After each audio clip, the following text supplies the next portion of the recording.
여러분은 살면서 어떤 감정이 가장 견디기 어려우세요? 사람이 겪는 감정에는 상당히 많은 게 있잖아요. 뭐 희노애락부터 시작해서 억울함이라는 거요. 생각보다 사람에게 미치는 영향이 굉장히 큽니다. 오늘 생각나는 사건을 하나 말씀드리려고 하는데, 억울함이 얼마나 사람을 이성적 판단도 마비시키는지 그런 얘기를 좀 드리고 싶은데, 법정에서 사실 사건을 진행하다 보면 많은 당사자들이 그런 얘기를 해요. 판사님, 제가 돈 때문에 지금 이런 소송을 하는 게 아닙니다. 상대방한테 진심 어린 정말 사과를 받고 싶어요. 제가 그 사과 한마디면 되는데 저 사람은 끝까지 자기가 그런 게 아니라고 합니다. 제가 그게 억울합니다 라는 말을 하는 당사자가 굉장히 많아요. 재판을 담당하다 보면 사람의 감정이라는 게 소송까지 오게 할 수도 있고, 사람으로 하여금 일상을 지속하게 하기 어려운 그런 감정이 되구나, 이런 생각을 되게 많이 하게 됐는데요. 예를 들어서 길을 가다가 이유 없이 누군가가 폭행을 했다, 때렸다. 근데 그 사람이 사과를 하지 않고 지나가 버린다. 이런 것도 아마 억울함의 감정일 것 같습니다. 이 억울함의 감정은 어떻게 우리가 그 감정을 없앨 수 있을까요? 사과를 하는 방법? 그런 것도 있겠죠. 제가 여기에 대해서 얘기를 해보자면, 저희가 재판을 담당하면 소장에 원고 당사자 이름이 있잖아요. 뭐 어떤 소송이 딱 들어왔는데 원고가 김갑동인데, 특이하게도 대리 있는 변호사를 김갑동이라고 똑같이 기재를 한 거예요. 그래서 뭐 변호사랑 당사자가 이름이 같은가? 이렇게 봤는데 아니었어요. 자기를 대리인으로 적어놓은 변호사가 자기 소송을 하는 거였는데요. 소송의 내용은 그렇게 어렵지 않아요. 간단합니다. 이 변호사가 당사자 원고이기도 한데 강아지를 한 마리 키우고 있었던 거예요. 동물병원에 간단한 처치를 맡기 위해서 동물병원에 맡겼는데 강아지가 사망을 한 거예요. 그런데 동물병원이 당연히 배상은 하겠다고 하죠. 뭘로 배상을 할까요? 강아지는 물건이죠. 그러니까 물건에 대한 값, 그 강아지를 새로 구매를 했을 때 값, 한 45만 원 정도 했던 것 같아요. 그걸로 배상을 하겠다고 한 거예요. 원고 당사자이자 변호사는 억울했던 거예요. 이 강아지의 자기에 대한 가치는 45만 원 물건 값으로 환산할 수가 없다라고 생각을 하고 이제 주장을 하던 그런 사건이었는데요. 손해배상 소송을 하다 보면 이렇게 작게는 강아지 값이지만 나는 물건으로 환산할 수 없는, 통상의 이런 손해로 볼 수 없는 특별한 손해까지 입었다라는 거, 이게 바로 특별 손해거든요. 이럴 때 변호사의 능력이 아주 중요합니다. 우리 민법은 손해가 있을 때 금전으로 배상하는 것을 원칙으로 하고 있긴 하지만, 금전으로 배상되지 않는 그런 특별한 정신상 손해도 배상을 받을 수 있거든요. 요거를 어떻게 주장, 입증하는가가 사실 변호사가 얼마나 유능하고 실력 있는가에 그런 문제겠죠. 소중히 길렀던 강아지에 대한 얘기겠지만, 이런 것뿐만이 아니라 손해배상은 그 영역이 굉장히 다양하거든요. 예를 들어서 의료사고로 환자가 사망한 경우에 그 유족들이 이제 배상을 받는 그런 경우인데요. 유족들 정신상 손해를 입었다거나 또는 여러 가지 손해가 있겠죠.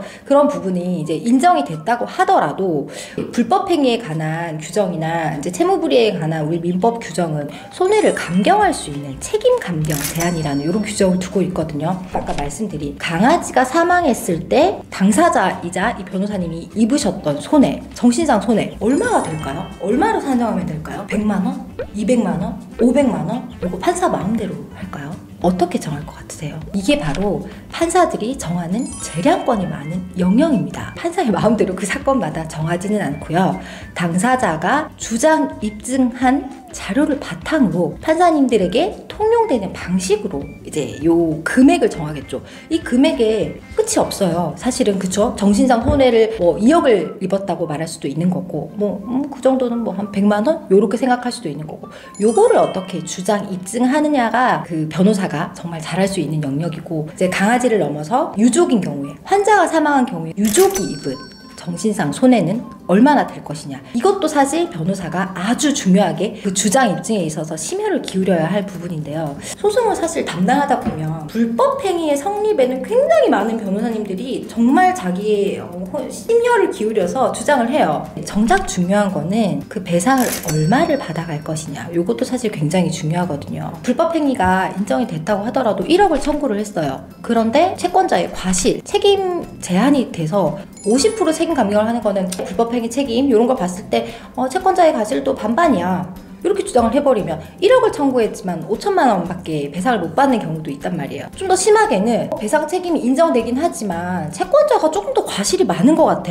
70-80%로 책임 감경을 하는 경우도 실제 있습니다. 그렇게 되면 1억을 청구했는데 2천만 원, 3천만 원밖에 배상을 못 받는 거죠. 그렇게 되면 이제 채권자 입장에서는 어떤 감정이 생길까요? 네가 불법 행위를 했는데 배상을 책임해야 되는데 1심 1년, 항소심 1년, 대법원 또 기다려서 1년, 3년이 넘게 소송을 했는데 자기는 1억 전부를 받을 줄 알았는데 책임 제한이 돼서 2천만 원만 받아간다? 3년 동안 이 소송에 매달렸는데 이렇게 되면 아마도 이기고도 이긴 것 같지 않은 그런 재판이 될 수도 있을 것 같아요. 그래서 제가 이제 드리고자 하는 말씀은 소송을 하는 거는 사실 쉬운 일이 아니에요. 기일이 정해지면 그 스케줄에 맞춰서 가야 되고 다음 기일에 무슨 내용이 진행될지 재판장이 법정에서 질문할 때는 무슨 의도로 이 질문을 하는 건지에 대한 간파까지 사실 다 되어 있어야 되고 이 과정에서 일상은 어떻게 되나요? 회사 나가시는 분들은 회사 일정 빼셔야죠. 자영업 하시는 분들은 그날 일정 빼셔야 돼요. 어떻게 될지 모르니까 재판은 기일이 2시 재판이 있다고 하더라도 2시에 꼭 들어가는 게 아니거든요. 앞재판이 밀리면 4시까지 갈 수도 있고 앞재판에 증인신문이 길어지면 뭐 얼마든지 밀릴 수도 있기 때문에 이런 것들 다 생각하시면 사실